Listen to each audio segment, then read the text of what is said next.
join me in welcoming Emily Jane Murray.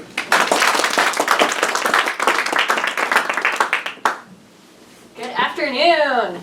And this is an exciting program because we're going to get back to one of my first loves in archaeology, and that is pottery, looking at pottery and thinking about all the things that we can learn from just one little piece of something that somebody made lovingly in the past and used and discarded. So the whole focus of Archaeology Works is not for me to sit here and talk at you for an hour and go into all sorts of technical things about what we've learned, but to explain the science behind archaeology, to get you guys to understand how we come up with some of these things that we come up with based on one little piece of pottery, right? And to understand the analysis we do, the techniques, and really the science behind archaeology. So we're going to do some hands-on activities, and I will have a little presentation, but we'll keep that fun and brief. So I like to start by thinking about, the big picture. So we're looking at classification. How can we put things into categories? And how can we put these categories on a timeline?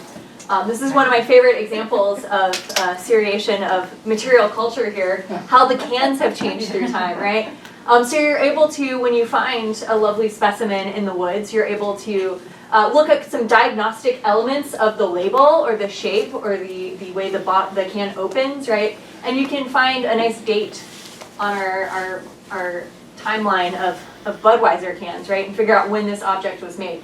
So this is kind of Archaeology 101. This is kind of at the most basic level what we're doing, right? We're thinking about objects, we're thinking about where they fall in time and on a spectrum of all of humanity, and what were people using. And so a lot of archaeologists focus on change in material culture, change in tools, change in food that we're eating, change in lifeways, right? Things like that. So thinking about change over time.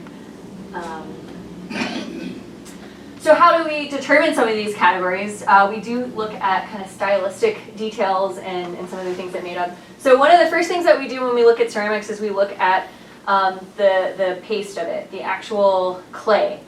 When you look at historic ceramics, there's all sorts of different categories. They have porcelains, they have ironstones, they have whitewares, they have stonewares, right? And then there's coarse earthenwares, and all of the indigenous made ceramics here in North America fall into the coarse earthenware category. So we have a jump start on our classification with this pottery. We know, oh, coarse earthenware, done.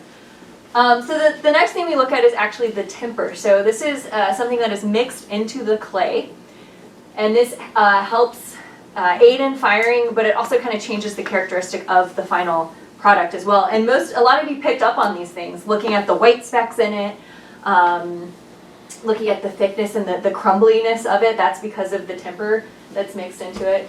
And so these are some of the common tempers that we find here in Florida. Plant fibers, that's the oldest ceramic, so your crumbly piece is 4,000 years old. And then we see sand, grit, some of the white chunks are either shell or limestone. Sponge spicules are really fun because you can't see them unless you put the ceramic underneath a microscope. And then grog, which is actually broken ceramic that they've put into a new pot, right? So you're taking the old, breaking it up and putting it into the new. And there's all sorts of fun ideas that we can think about what the meaning of that could be. And it could have just also been a really useful tool to get the product that you wanted. It doesn't have to have meaning about imbuing the new pot with the old, or things like that. Those are the fun tangents we get down to. So. And then the second thing we look at is actually the surface treatment. So some ceramics are just plain. They've made a nice smooth pot and they're done with it. Some may roughen purposely. We see burnishing, which is the polishing we mentioned earlier. And then decoration. And there's lots of different types of decoration that we find. So when we classify ceramics, like at the most basic level, we will identify them based on the temper and the surface treatment. So we will say sand tempered, plain. Grit tempered, complicated stamped. And we do have names for some of these things. So a grit tempered complicated stamp could be San Marcos ceramic. But if you're not sure, you can just kind of identify it with those two. And it's also interesting to note, and I think somebody mentioned this, the difference between the interior and the exterior of the pot. So you may have plain exterior of the pot, but they've burnished the inside so it's nice and smooth and beautiful. Or you may have a highly decorated exterior, but a plain interior. So you can kind of tell when you look at the shape of the sherd, what's the interior versus the exterior if it has a nice curve. Sometimes the pot was so big and the sherd is so small it just looks flat and it's hard to tell. So. And then thinking about the techno-functional, which basically means the shape and size of the thing can tell you what it might have been used for. So when I talk to kids about ceramics and the techno-functional, I like to ask them, if you were going to go home and eat a bowl, if you're going to go home and eat cereal, what are you going to put cereal in? A bowl, right? Because you need something to contain liquid. If you're going to go home and have a nice steak, what are you going to serve it on? A plate, because you need to be able to cut, right? And that is thinking about the techno-functional use of a vessel right there. We're doing it. So basically, the shape, the form of the thing can help you understand what it might have been used for. What kind of foods were they eating out of? Do you have a giant bowl that might have been long-term storage, or something that's big but not so big that might have been a serving platter? Do we have individual plates? Do we just have one big plate that everyone's eating off of, right? Things like this we can think of. And sometimes getting into things like the decoration, and you're mentioning how it helps with the heat transfer and retention when cooking. Like, these are things we can think about too, with things like wall thicknesses and all. So lots that goes into that. We can also think about the construction technique. So slab and coiling. We do see some molding that happens in the past. And some of this determines, if you make a pinch pot, it's really hard to make a really big pot by pinching it up like that, right? But it's quite simple to keep adding coils to it to make the pot bigger and bigger. So thinking about how it was made, a lot of times the pots that are made with the coil technique will break on the coil because that's like the weakest point of them. So you can see some of that in the broken pieces that we find. So thinking about how it was made and what clues and evidence may be left over of that. And then thinking about the useware. So anything that we use, has evidence of this. If you think about, your shoes, how you walk around affects how the sole wears, right? Our knives at home in the kitchen get those nice scrapes on it from sawing, right? And so sometimes we can see that in bowls. If people were stirring, we may see things, striations from that. Sooting can be evidence that they were cooking in it or using it in the fire. These mint holes are really interesting because we will find pottery with these little holes. And this, we think, is where they're tying vessels back together if they've cracked. Maybe you can't put something liquid in it anymore, but you could still use it. And if you tie it together, that helps reinforce where the crack will maybe last a little longer. And then thinking about how ceramics are reused for other purposes. In downtown St. Augustine, they find all sorts of ceramics that have been refashioned into things like checker pieces, right? Totally new use of these objects. Thinking about where we find ceramics is really interesting. So we can find things, looking at both within the site and then looking at sites across landscapes, all throughout Florida, all throughout the southeast. This is an example. This is the Guana shell ring. This is up in Ponte Vedra. And basically they looked at the types of ceramics and they found, I think it was the plain ceramics in one area and the decorated ceramics. So it's like they found the plain ones in the middle, right, and then the decorated ones on the edge. And what does that mean about how people are using the site? And why would these things be in different places? So, maybe if you find all of the utilitarian stuff in one area and all the fancy stuff, maybe they were cooking or storing things in one area of the site and serving them in another area of the site, right? So thinking about, what spatially can that tell us about what people were doing in the past. Ceramics are really great because they last a long time, but in and of themselves, they're not quite datable in the way that other objects are, because they are not made out of organic material. And so we can do radiocarbon dating on anything that was once alive, because as living creatures, we take in carbon, and when we die, carbon-14 is this a little bit radioactive, and it has a half-life, and we can plot on a chart how much carbon is left in something, and we can figure out whereabouts when it died. So this is useful for things, if things get way too old, like carbon, the carbon only has like a certain amount of half-life, so like millions of years this doesn't work, right, because the carbon is long gone. And when you get closer to, so the past 200 years, it's a little less useful because you usually get a date range of 50 years is like almost unheard of. It's usually 100 or 200 years. So the newer things are harder to date with this, but a lot of the indigenous ceramics, going back 4,000 years, we can get some nice dates on these things.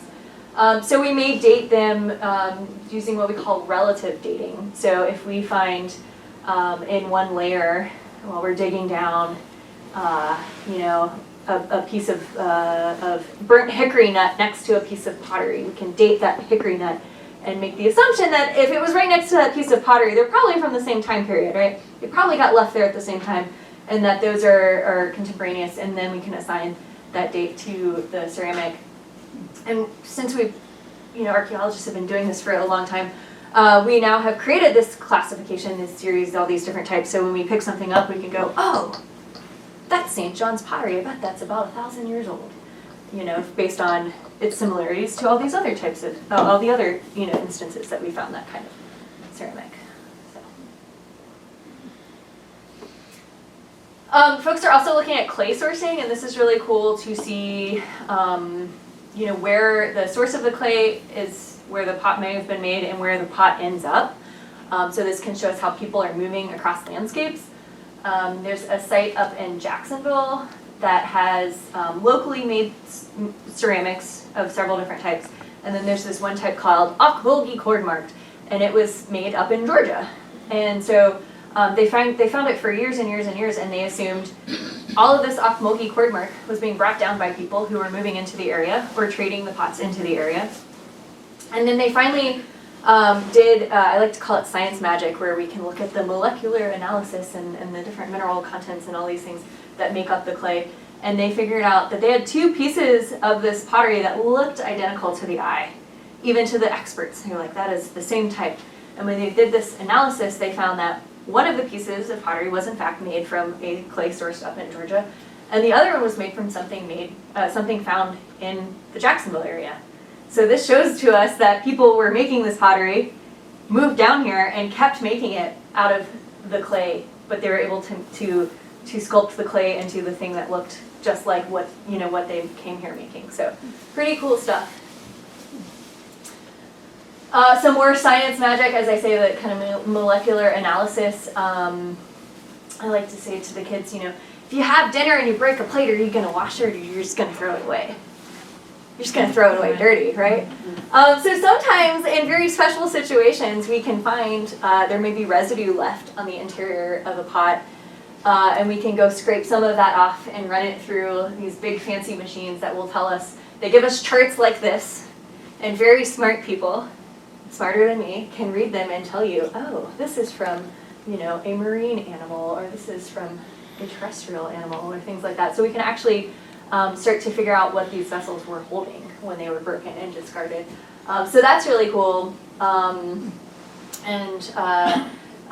McGovern is an archaeologist who specialized in this, and he got started with ancient fermentation. So he was looking at places in the world where they, I think one of the first ones he did was Midas Touch, which was from a tomb in King Midas. I think it's in Crete, somewhere in the Mediterranean. There's a big tomb, and there were goods that were left in the tomb when the person died, and they did the molecular analysis, and he was able to reconstruct a tasty fermented beverage based on the sediment that he found in these vessels. And then Dogfish had started rebrewing this tasty beverage. So those are really fun. They did a whole series of them. So. We can refire, and that can help us learn about, once again, the clay sources and the techniques that were used in the past. And then looking at the specific design motifs is really cool. So a lot of the decoration we see in sizing and punctating, so it's drawing on it, poking holes in it. But we do see cord and fabric and basketry that they were pressing onto it. But a lot of the more intricate designs come from paddles. And do we think a nice wooden paddle is going to last several thousand years outside in Florida. No. Unfortunately not. Those aren't old? No. So what we can do is that we can reconstruct the paddles. We can reconstruct weaving and basketry and these kinds of things from the impressions that were left in the clay. So there's Dr. Neil Wallace at the Florida Museum at UF did a whole study on a type of ceramic called Swift Creek. And he went around and he looked at the motifs that were found at sites all throughout the Southeast, not just Florida. Everywhere else, Georgia, Alabama, I think South Carolina, Mississippi, the whole Southeast. And he started cataloging different motifs, and he found, things that were pretty close to, or if not the same kind of designs. And so he has this whole catalog of the designs. And the more he looked at it, the more he realized, wait a minute, like this one has like a crack where you can see that the paddle was cracked. And that's on this potsherd, but that's on this potsherd too, and it's on that one. And these were not from the same place. So it's not just that the same designs were being passed around across this wide area, it's that the same paddle was being used. So the paddle was moving, the pots were moving, or the people were moving, right? Something's moving around. So once again, we can see these vast trade networks that indigenous people were working within in the past. So this is why I get all excited about ceramics, because we can tell a lot about people. And I think it's a very kind of personable thing too, to know that somebody like made it with their own hands. You do sometimes find ceramics that have like fingerprints in it still, and it's like, so just we're gonna do a little quick timeline of ceramics. The good thing in Northeast Florida is there's 3 main types to know. Other places have lots of types, but so we'll kind of talk about the main types. Ceramics here start about 4,500 years ago. Before this time period, Florida was going back, people have been here about 14,000 years. And Florida was like a completely different environment. 14,000 years ago, the sea level starts to rise, so this map, kind of the bigger outline, represents what Florida looked like during the Paleo-Indian period, so way back when. And there's this kind of 5,000 year period of change that we see. So we go from open prairies and savannas to, which were mild temperature, drier, to our lovely wet and hot environment we have today. And the climate and the shoreline really stabilizes about 5,000 years ago. So it's thought that the clay sources that people begin to use were maybe not accessible, or people weren't living where those clay sources were. And that this environmental change is really what brings people to creating ceramics. People were also very much more nomadic before this time period, and pottery is heavy, and it's not super fragile, but it is breakable, right, more so than other things. So it's also not a great thing to be hauling all over the place if you're moving with your food source, right? So people also become more sedentary at this time period. They start to stay in one place. So we think this is kind of what's happening as people are discovering and figuring out how to make pottery and coming to use it. Orange ceramics are some of the oldest found in North America, so it's pretty exciting. They kind of center on the St. Johns River region. These are a couple of other ceramic traditions in South Carolina and Alabama. They are similar. They're all about 4,000 to 4,500 years old. So looking at orange ceramics, and I think most people may have a sherd on their table. They may not have gotten in the boxes. I might have run out because they're a little rarer than some of the other types that I have. But if you want to try to identify on your table, they are going to be fiber tempered, which means you are going to look, if you look at the side of it, you will see little holes. You may see on the surface some lines from the fiber. Because they are using fiber to temper it, you can only get the clay so thin when there's big chunky things in it, right? So they tend to be thicker, thicker pots, thicker sherds. We do see plain, but we also see very beautifully punctated and incised ceramics. And they're doing a lot of slab molding with this, so they're kind of very different shapes than we see of later ceramics. Kind of flat rectangular bowls, deeper jars. And they span about 4,500 to 2,500 years ago. I have the BC dates there as well. So good, nice long run of these ceramics.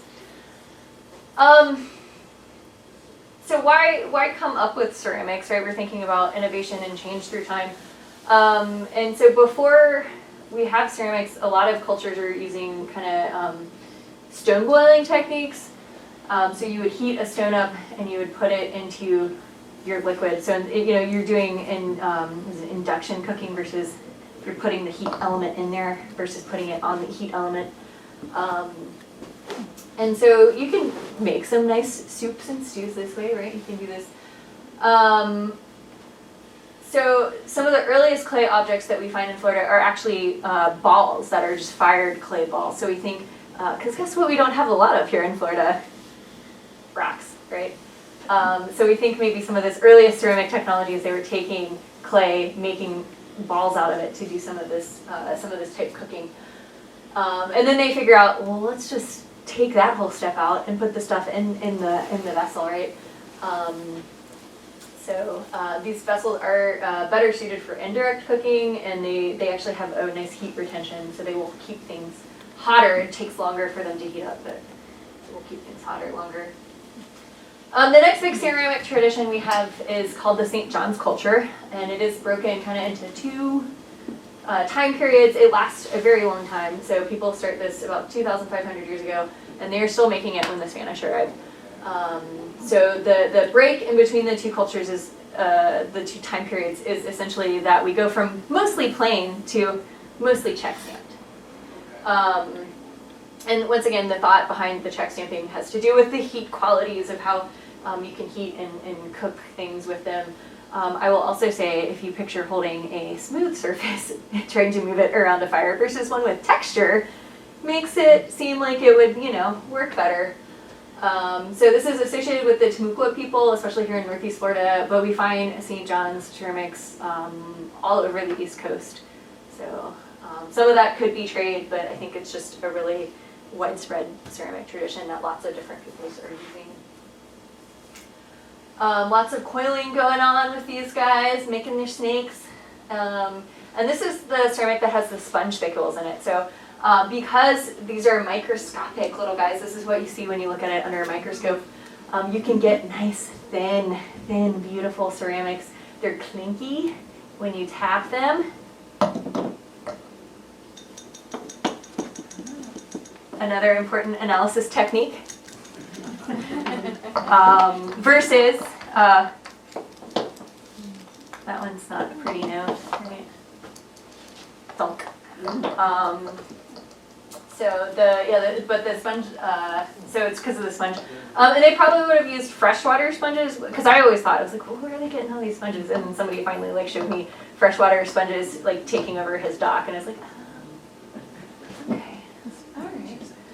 And there's lots of debates, were they putting the sponges in there intentionally? Were they finding the clay that happened to have the sponges in there? And I will let the academics fight that one out. Either way, they're in there. It's pretty cool. And just random fact about these two. The sponge, it's basically silica, which is like fiberglass. So some people, when you handle a lot of this, it actually can irritate your skin. Because it's like handling fiberglass. So. I sorted through a huge box of ceramics once that was stored in somebody's attic, and I was like, why are my hands burning? It must have been contaminated with fiberglass. And then I realized, it's the lovely pottery. It's okay. So we see some different shapes going on with this. As I say, the plain and then the check stamp becomes the predominant surface treatments, but there's lots of really all sorts of different designs and decorations they do. We do find corn cob marked ceramics where they would just roll the corn cob on it, and that's a really great way to date pottery, because we don't really see people growing corn here until at least 1450 AD. And one of my college professors has a funny story about how he lost a bet on some radiocarbon datings because he thought the pottery was going to be sooner, and it was not, or older, but it was not. And then the third big category we have is called San Marcos on this side of the St. Mary's River, and if you go to Georgia, they call it Altamaha. Same thing, same ceramic tradition. A lot of this ceramic we think is associated with the Wali people, who you will see are further north. So this really starts to come into Florida during the colonial period, where we have a lot of movement of these coastal peoples because of the Spanish mission system.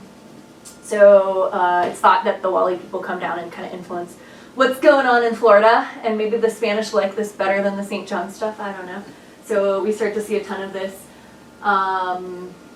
And it's really beautiful. They have some really gorgeous stamping designs on the ceramics. So.